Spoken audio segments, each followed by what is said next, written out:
guys, it's Monica. So I wanted to hop on here real quick today and kind of just share a little, message of hope and to let all of you guys know that we're asking how my family and my business are doing during this time dealing with the coronavirus. So first off, I want to say that we're doing well. We're doing about as good as we can do. We're trying to figure how to manage everything as far as like schooling and then just with work and stuff, because a lot has changed. My children went on spring break.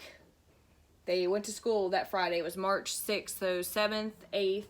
And then they were on spring break and supposed to return to school on March 16th.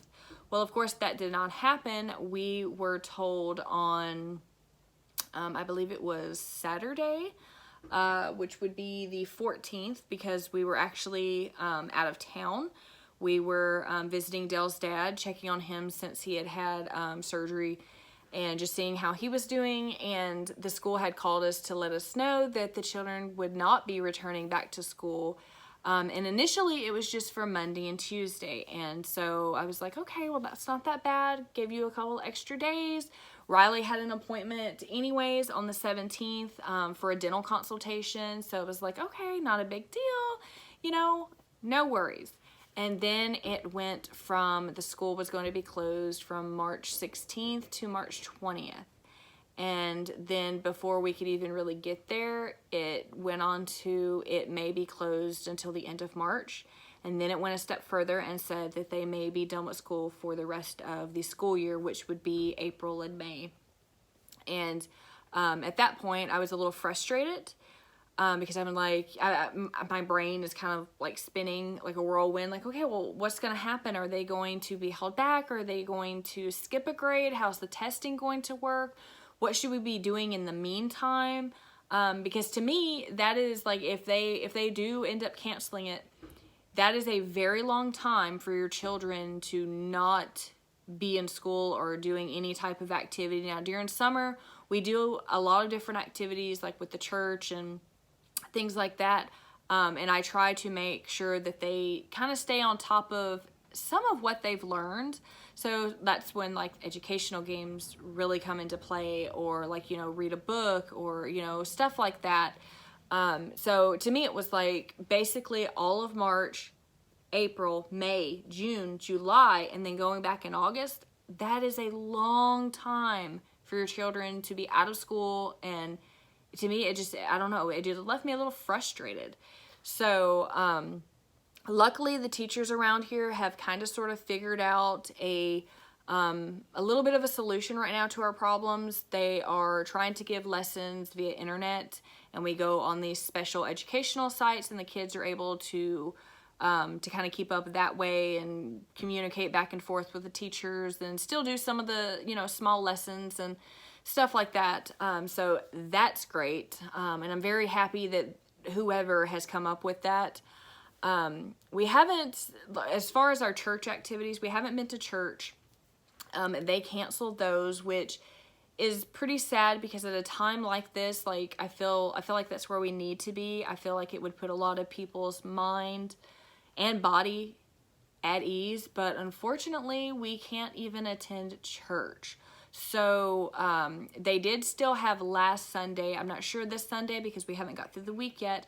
They did still have one morning service, but we did not have choir. Our Sunday evening classes, which I teach one of the classes there, Dale does games, our Awanas, that was canceled. And then our Wednesday night classes and choir practice canceled. And then they reminded us, I guess, that it was canceled for this Wednesday. So doesn't really look like come Sunday that they're going to be reinstated. I would hope that they would be, but our church does have a large gathering, not as much as some. So it is pretty sad, because I mean, especially when it comes to like the children, they're not at school seeing their friends. They're not allowed to go over to their friends' houses. They're not seeing their friends at church. Just their normal basic lives have kind of been shut down. So they're not too happy about that, which I understand. And then for me to kind of have to take a couple of steps backwards to go back into more of like the teaching role. You know, like when they're growing up and they're little small children and you're trying to teach them their ABCs and how to write their name and their shapes and their colors and stuff. You know, it's all very basic, and then you teach them as much as you can and you send them off to school, and then their lessons become a little bit different from you. You know, the teachers, they do a great, wonderful job, and I'm totally for them and I support them. And I hope things go well for them during this time because they are unable to go to work, which really stinks.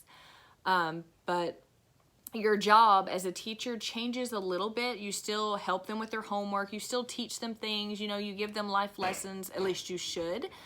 I hear my sign outside blowing around. It's kind of windy today. But it changes up just a little bit because there are things that I can tell you right now, I myself I am not smart enough to try to teach anybody anything. So I am so lucky and blessed that the teachers are there, because me being a teacher, my kids, yeah, they would have it awful. And not only that, but you guys know how it is. Like, your children, for other people, they'll act good as gold. And for you, it's like, yeah, my children, you know? So, but we have been trying to stay on top of like educational things with, you know, the lessons that the teachers are providing, you know, educational websites, even, you know, certain TV shows, and I do give them like some free time, and we've been watching the History Channel, the Discovery Channel, even the Cooking Channel, which I know some people might be like, what? We normally watch the Cooking Channel, but I've kind of like taken it a little step further and like, hey, you guys watch this, you know, just because it's like, I don't know, it's family time and it's kind of a good time to sneak in some of those, like, especially with the twins. It's like, okay, well, you guys have about 4 years before, you know, you're moving out. It's like, hey, you might want to grab a couple of these cooking tips, because dear old mom isn't going to be there all the time to cook your meals. I mean, I do that anyways. I try to show them how to cook. I show them how to do their laundry, you know, budget, things like that. I'm trying to teach them, you know, how to grocery shop, things like that, how to sew buttons on. Dell's trying to teach him how to build things, you know, work on cars, so forth. Basically all the normal basic things you do as a parent. So, like I said, I wasn't really thinking too much or panicked, you know, a lot about it, because we were kind of figuring out ways around things. But yesterday was basically when I started kind of getting a little fearful. At first, you know, I was unsure and I was like, this will blow over. It's just like, you know, the flu every season. When the flu, you know, hits, everybody is panicking and they're freaking out, and, you know, this person's got the flu, that person's got the flu, and it's a bit of like, oh, I hope nobody gets the flu. And that was us, because this was the first time that we had the flu, and I didn't know what to expect. And then for, you know, 3 out of 6 people to get it, it was, and then I think Preston, if he got it, he got a very small dose. His did not seem to last as long as everyone else. So, you know, for a family of 6, for 3 to 4 people out of that 6 to be hit with it was, it was crazy and very expensive. And to me it was crazy because, like I said, we had never got it before, and you see and you hear all of these horrible stories about people, you know, dying. And yes, I know people die every day from millions of things, and I understand, I get it totally. But it's something that is very scary. But, you know, everybody freaks out, but then it comes like the light at the end of the tunnel, basically. The weather starts warming up, you know, things are blooming. People are able to open windows and doors and air out their house and do spring cleaning, and it kind of just like fades away, so to speak. And so I thought, okay, well, this is one of those cases.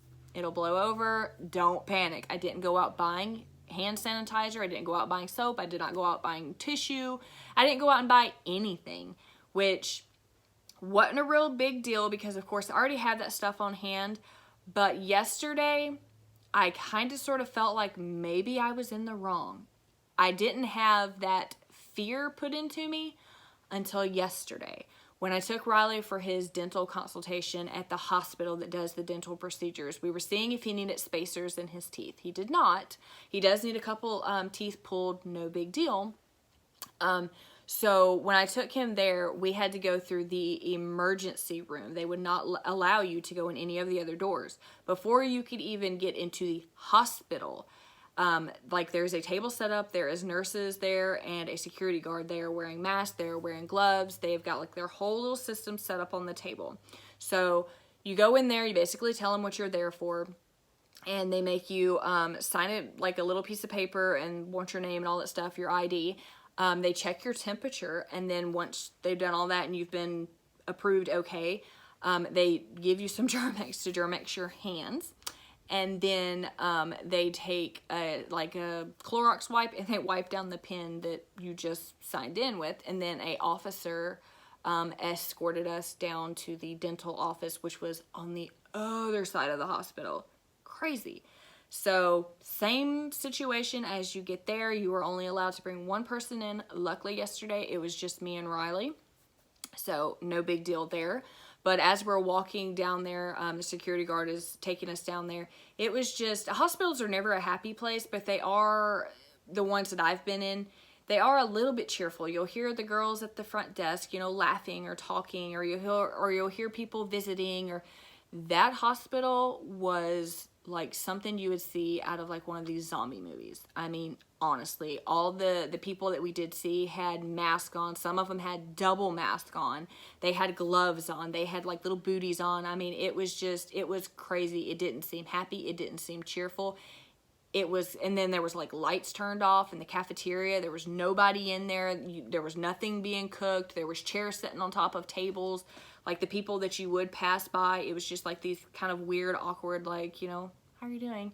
You know, looks at each other. It was not very cheerful. It was not very inviting, welcoming, which, like I said, it's a hospital, but still, the ones that I've been in, you know, at least some little bit of activity, life is in there. That one looked like it had been just sucked out.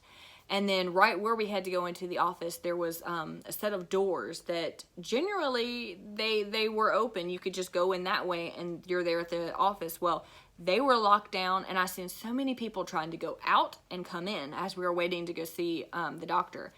And they were like, you know, they're standing there and it's kind of like, why aren't these doors opening? And then they would have to go walk all the way around, which I know stunk. As we pulled up, we were trying to find a place to park, and I don't know why it didn't dawn on me then, but I seen all these people sitting in their cars, and I was like, it's a little odd. Like, why are you sitting in your car? You know? But it was because you were only allowed one person in, and if you happen to have brought in somebody else, they had to wait in a totally different area with a mask on, gloves, the whole thing. And then if there happened to be another person in there, they were like 6 feet apart. I mean, it was insane. It was crazy. It kind of scared Riley. It scared me a little bit, but I didn't, you know, I was like, okay, well, I understand, precaution. You know, got to be safe. Better safe than sorry. So he was a little afraid. And then when the dentist come in, and mind you, I've never met this guy. We had a referral from our local dentist that we go to see here, our family dentist, because this other dentist, he does like surgical stuff. Ours, they do minor things. Like I had my root canal and my crown done there at the office, but for Riley's, he has to have anesthesia, so they don't do that there. So we had to go somewhere else. Anyways, but I never even seen the dude's like face. He came in and he had a black mask on that kind of makes me think of those ones like when you're sanding wood, you know, but it was like better, way high quality. And then a paper one over that. He had gloves on, and then he put more gloves on. And then the girl that came in with them working on the computer, same thing. It was just kind of like, I have no idea what you guys look like, but you're about to do surgery on my son come April. You know what I mean? It was very weird and awkward. But anyway, so it was a very strange situation. Riley was in there getting his x-rays, and I have awful allergies. Every single year, I love spring. I love to see things blooming, things turning color, but I have awful allergies. Well, of course, I'm like filling out the paperwork as she's doing the little x-ray on his mouth, and I went, I kid you not, she stopped the machine, she walked out of the room, and I thought she was going to like answer the phone or whatever. She come back with a mask on, and I wanted to be like, it's just allergies, like I'm okay. But I was like, okay. So we went and we sat in this room, and we were in there for a long period of time. Finally met with the dentist and everything, got all that scheduled, sorted out. As we left the hospital, we had to go back through the whole situation, and Riley, every little Purell stop, you know, like he was doing his hand. I was like, save that for people that need it. Like, do it once. We're fine, because we didn't have to touch any doors. So, of course, we, you know, Germ-X'd our hands, walked out. But as we walk out, there was this car sitting next to me, and I kid you not, there was a little boy in there, probably like 8 years old, and a little girl that probably 3 or 4, and a baby in a car seat. And at first, I was really upset because I'm like, what kind of mother would leave her kids in the car with like the window cracked? Somebody could steal them. Like, this is so bad. I need to call somebody, you know? And I was kind of like upset and freaking out about it. And then another part of me said, wait, what if she had to go to the emergency room for something and she had no one to watch her kids, and because they're not allowing anybody in the hospital, she was forced to leave her children out in that car? So I was a little upset and taken back by that. Luckily, during the time when I was talking on the phone to Dale, telling him what I see, trying to figure out, like, do I need to call somebody? Should I go back in there and tell them what? She came out. So I was like, okay, you know, issue averted, but I didn't want to say anything to her because it's not my place. I mean, honestly, I wouldn't have left those children sitting in the car by themselves without letting somebody know. But it was just sad to think that that is what the world has come to when they're closing, you know, schools and churches and, you know, hospitals. You're not allowed to have people in. You're not allowed to visit people, you know, and it just, I don't know, it become a little bit more real there, like realistic. But then when I got home, I went to the dollar store to go grab some iced coffee. And they, of course, shelves cleared out, toilet paper, Germ-X, all that stuff. But as I pulled up, there was the ladies that usually work inside, and they were all gathered out in the parking lot while one girl was on the phone. And my first thought was, who's watching the store? Who's manning the store? Well, apparently they were on the phone to their boss, their supervisor, someone, asking when the next shipment of like toilet paper and all of that stuff was going to arrive because they were out. Well, she had them on speakerphone, and unfortunately they said that, you know, it was going to take a little while for them to restock, that it would be a little bit before supplies got to that store. And so the other girl, once I got off the phone, I was at the Red Box getting a movie. I know, Jumanji came out, okay? Anyways, and my kids were going a little stir crazy, so it just made sense, kind of get a movie. Anywho, so one of the workers, she said, well, I've got a big jumbo pack at home. She said, I can bring enough and give a couple rolls to everybody, like just for us here, meaning just the workers and the girls, because there's only like one guy that works there. I'm sure they gave him some, but you know, women, we use twice as much toilet paper as men.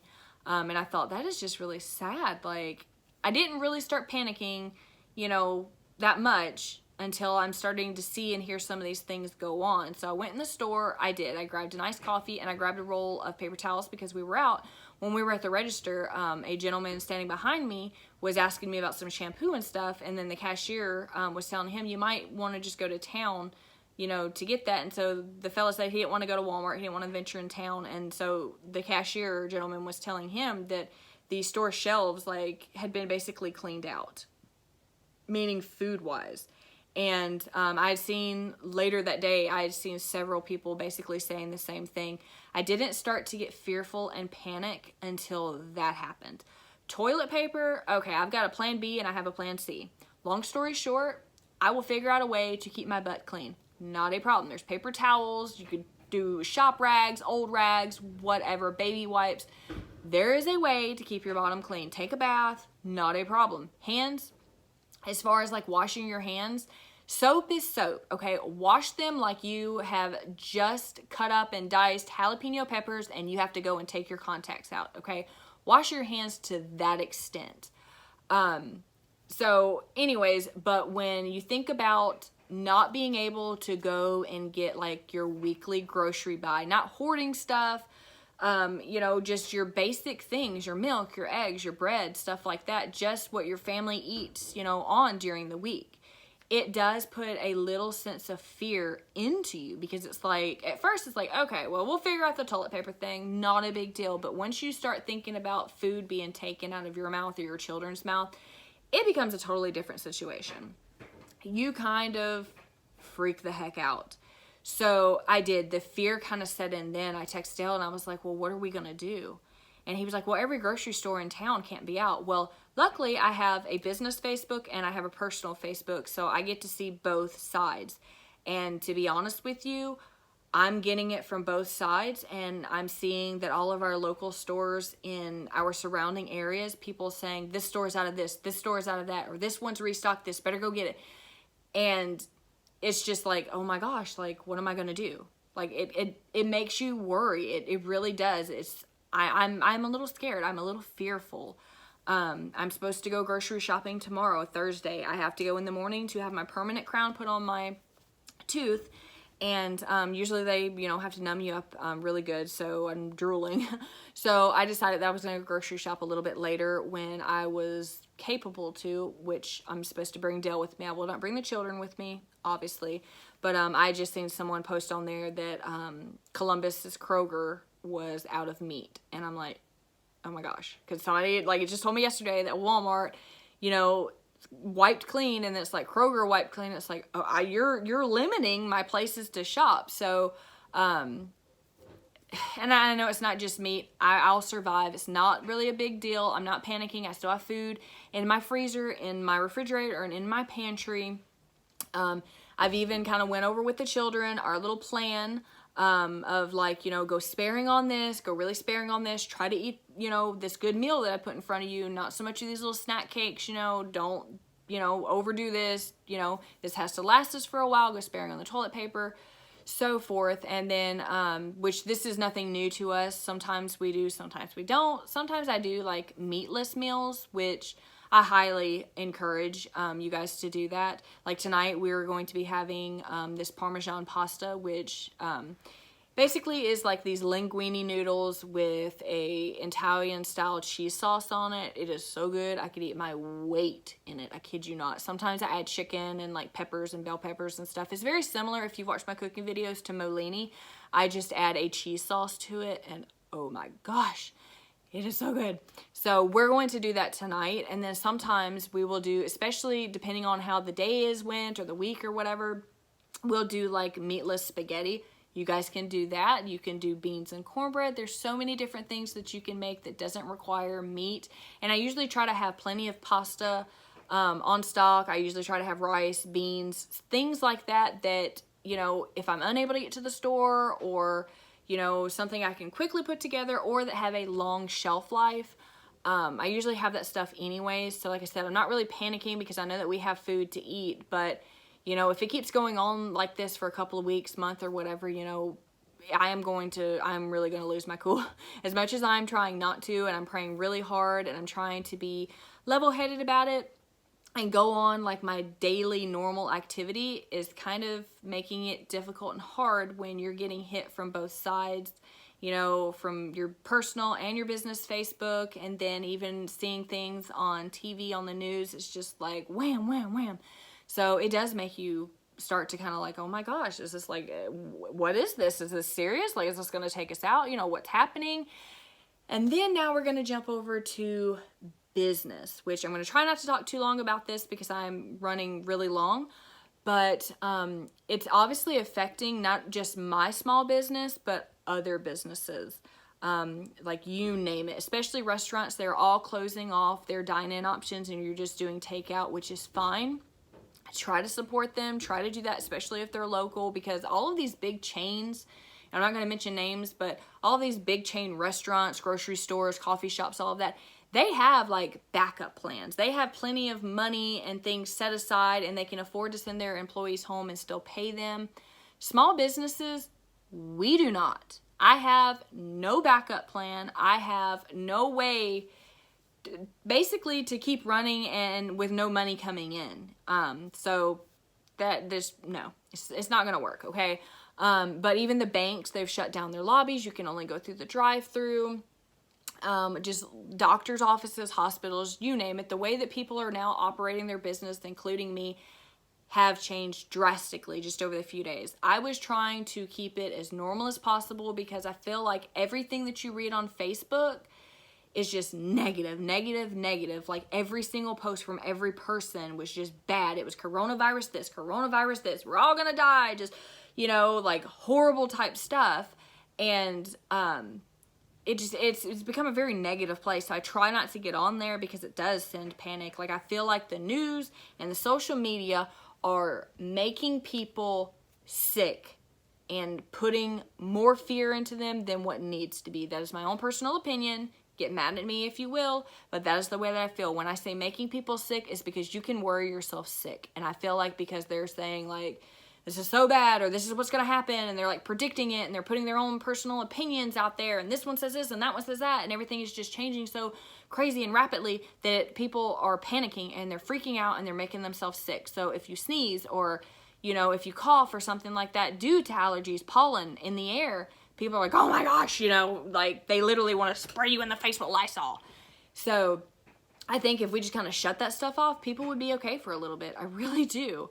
But me with my small store, I am suffering, and I've had to change the way that I do business as well, because face the fact during this time that people are staying at their home, protecting their children, protecting themselves, they are not thinking about coming and buying clothes or buying candles or buying gifts or anything like that.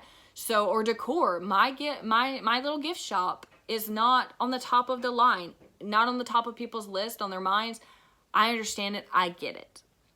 So I'm trying to be smart. I'm trying not to go and purchase a bunch of product. I'm trying not to, I haven't shut down. I have changed my hours, and I've changed my hours mainly solely because I have to make sure that my 4 children get their schoolwork done, and sometimes that can be time consuming, especially 4 of them. 2 of them are in the same grade, 2 of them are not. And working with your own children sometimes, can just be, it can be a little bit of a headache, because they're like, who are you? Why are you trying to teach me this stuff? And then the little one, it's like, how come we're not at school? How come we're not going to church? They don't understand. You're trying to help them understand, but also not freak them out. All they know is they can't see their friends. They can't go to school. They can't go to church. They can't go over to their friend's house. They can't have any friends over. They can't go grocery shopping with you. They can't go out to a restaurant. Like, it's like, I don't know, their whole little lives have been turned upside down like many of other people. So it does. It gets a little scary. It gets a little frustrating. You're all just kind of together for long periods of time. So I'm trying to figure out what I can do to keep them occupied and out of each other's hair, and still get their school lessons done, have playtime, enjoy being a kid, plus do everything that they need to do chore-wise and stuff like that. But this is not a free vacation, and that's what I've told them, like, this is not, summertime. This is not spring break. Like, this isn't free time. You still have to do these things. You have to keep up on these activities. So I'm trying to keep, like I said, everything as normal as possible, and I tried to do that with my store, and then I said, there's just no way. There's just too much, and nobody is getting out, because the majority of people on my Facebook have basically said that I'm not getting out. I'm not going anywhere. So in order to try to keep my business going and stay afloat during this time, I have changed the way that I operate, meaning that I have changed my hours. During the week, I'm only open 1 to 5. I am still allowing at this point, this time, people to come into my store, but honestly, nobody has stepped foot into my store since the 11th of March. And I don't really expect to see anybody until this is like done and over with. So I've changed my hours. I've kept my regular days. I am offering curbside service and shipping. And I'm basically concentrating more on like the soaps, the candles, the clothes, earrings, stuff like that. Not so much on like the decor, because nobody's really thinking about that, to be honest with you. But to be honest, they're not really thinking about this stuff either. This is just kind of like a little, little glimmer of hope. There is light at the end of the tunnel, which there is. I promise you, there is light at the end of the tunnel. God loves us. He would not do this to us if he did not have a better plan or something lined up for us, okay? A lot of the time when bad things happen, we are like, why, God, why? Well, we are looking at our lives through a little bitty hole, like in a fence, basically. There's a parade going on in front of us, but we have a wooden fence that only has a little bitty hole in it. So all we can see is what's in front of us. We can't see what's around us. He sees the whole parade. He knows what we're going to do from the time that we are born to the time that we, return back to, him. He knows our whole life. He has a plan, I promise you. We will get through this. This will pass. There's a light at the end of the tunnel. Don't go crazy. Don't, just pray. All I can say is pray, pray, pray, and be calm. Don't panic. Don't go out hoarding a bunch of stuff, wasting money, because you will feel silly if you went out there and you bought like $1,000 worth of toilet paper, and then, this passes in a week or two and everything's back to normal, and you're like sitting with a castle full of toilet paper. Okay, like, really, save some for everybody else. you know, these diapers, formula, wipes and stuff. There's other people out there that can't afford to go and hoard, you know. They're elderly people. They're like me. They do their once a week shop. They need stuff. You know, I'm just concerned about getting our basic function needs, my vitamins and stuff for, you know, my family and I. Like, I'm not out there trying to take 18,000 bottles of hand sanitizer. Like, what are you going to do with those? You know, like, really, I mean, soap is soap. Any, wash your hands. Any is better. You know, these people freaking out now about washing your hands. This is something that has been taught to us since the beginning of time. Okay? Washing your hands, washing your body, your hair, your pits, your feet, your butt, your legs, whatever, your car, mopping your floors, cleaning your house, wiping your counters. This is something that is not new information. This has been taught to us since we were old enough to comprehend words, thoughts, movements, actions. So I do not understand that part, why everybody is like, this is new information. No, you should have already been doing this. Okay, so like, why? I don't know. Why the panic? All right, food. Sure, you can fill up your freezer and your pantries, but I mean, honestly, it's only got a shelf life and a fridge life for so long before it expires or it goes bad. I mean, that's with anything, and you probably shouldn't be eating stuff that is in a can that has like a longer shelf life than you. Okay, like really think about that. Okay.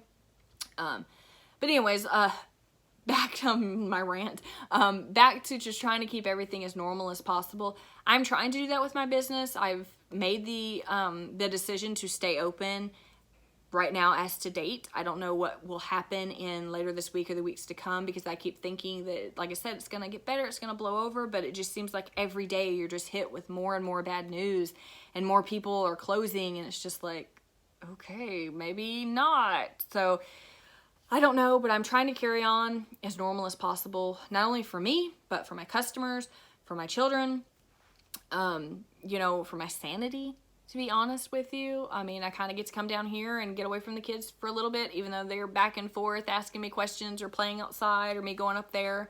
But, you know, for everybody else, I'm trying to keep it, you know, as normal as possible too, because if this is something that will blow over and it's not really as big of a deal as people are making it to be, you know, and in fact, like, I have a small store, so if you do come here, granted that you're not sick and everything, it's fine. It's a nice get away from the house, get out of the house, because people start to get a little stir crazy, okay? I see it with all these teachers and, you know, friends and parents and their kids and stuff, so I'm still letting the kids go outside and play as much as they want. I'm not allowing them, like I said, to go out and about.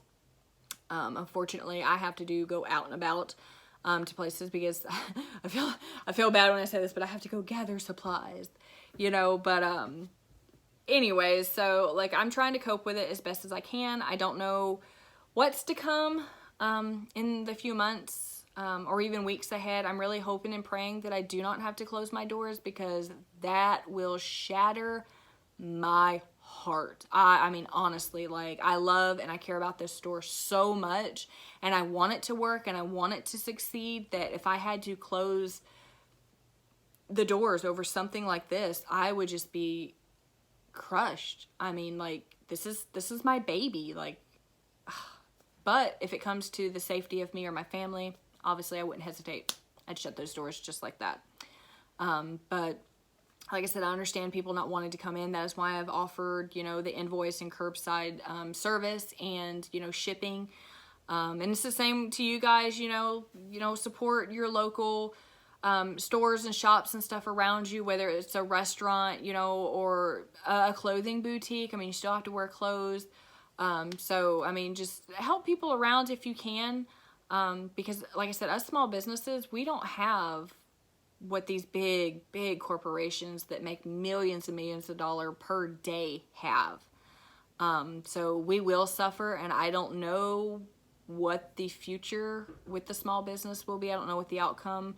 I don't know if this is something that you'll be able to bounce back from, or if this is like long-term effects and it will end up being bad and having to close doors and file awful things, and just, I don't know.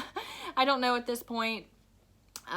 Even just thinking about it is kind of just getting me worked up, and I'm starting to just, oh my gosh, like, I don't want to freak out. But like I said, I also understand that, you know, what I have here is not really on the top of people's priority list, which totally get it. I understand. I'm not upset. I'm not mad at anybody. So I am really hoping and praying that this goes away that we find the cure or whatever it is really quickly. But I do want to urge everyone to pray, to really pray about it. Like, pray hard, like pray for just the families, the medical workers, the small businesses, the teachers. Just pray for everyone, honestly. Even the president, whether you like him or not, like, still our president, you know, just pray for a good outcome. You know, God has a plan. He hasn't led us down this road to fail us. You know, I know sometimes it feels like that and you're like, why, God, why? But he does have a plan. Even though, like I said, we can't see it, he knows he has something waiting for us on the other side. So just continue to pray and pray hard. I mean, like, probably like the hardest you've ever prayed in your life. Okay, I am, and I urge you guys to do the same.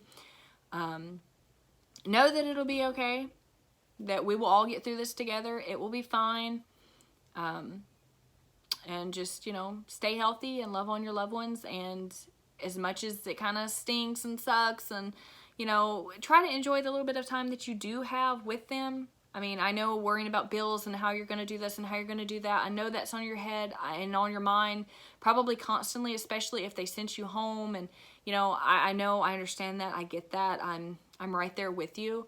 But try to enjoy what little bit of time you do have with them, because tomorrow is not for certain, okay? It is not. Like, our world literally changed in the blink of an eye, okay? So it is not promised. So take that time, love on your children, your spouses, your family, keep in touch with them. This time that you're at home, you know, locked up, quarantined, whatever you would like to call it, house arrest. I've heard so many people call it so many things, you know. Maybe do some projects, clean the house, like do a deep, you know, spring cleaning, go through some stuff, go through some closets, some bins, toy boxes, you know, do a few things that's like, I've been wanting to paint that wall over there, or I've been wanting to get out there and, you know, pull those weeds out of the yard, trim those trees. Do that. Play some board games with your children, you know, teach them how to bake some cookies, or, you know, their favorite snack or something. You know, just try to take this time and use it wisely. That's what I'm trying to do with mine. So I'm urging you guys to do the same. Don't panic. Okay, that is probably the best thing. Stay calm, because in a world out there where everybody's just running around, literally just buying toilet paper and all this stuff, don't feed into that. Don't be that person, okay? Like, I love you, and I'm telling you, do not be that person, okay? We don't need more people out there freaking out and panicking and craziness, okay? Be the calm person, okay? That's what I'm telling you. That's what I'm doing. That's what I'm telling my kids. That's what my husband is doing. That's what I'm telling my friends. Call your loved ones. Talk to them. Take this time where you can actually sit down and have a 2-hour conversation with your mother-in-law if you'd like to, or your father-in-law, you know? Teach your dog a new trick. I mean, there's so many things. Paint a picture, play a card game, you know, do something that you've been wanting to do for a while. Maybe you just haven't got it, you know, got the time to do it because you're so busy. Just kind of use this time wisely. Use it to your benefit, you know. That's what I plan to do. I know tomorrow, after I get done with my crown, which hope and pray it all goes well, guys, which it should. I just don't like the dentist in my mouth and stuff. But the root canal and the crown wasn't a big deal. It wasn't even that bad. Tomorrow, I'm actually going to work on a couple of projects. So when hopefully this all gets sorted out and we get back to work, back down to business, I have some new product in here. So I am, and that's something that the boys are going to help me with. It's going to be kind of like a fun type art day with them. And then later, I will go gather supplies, hopefully.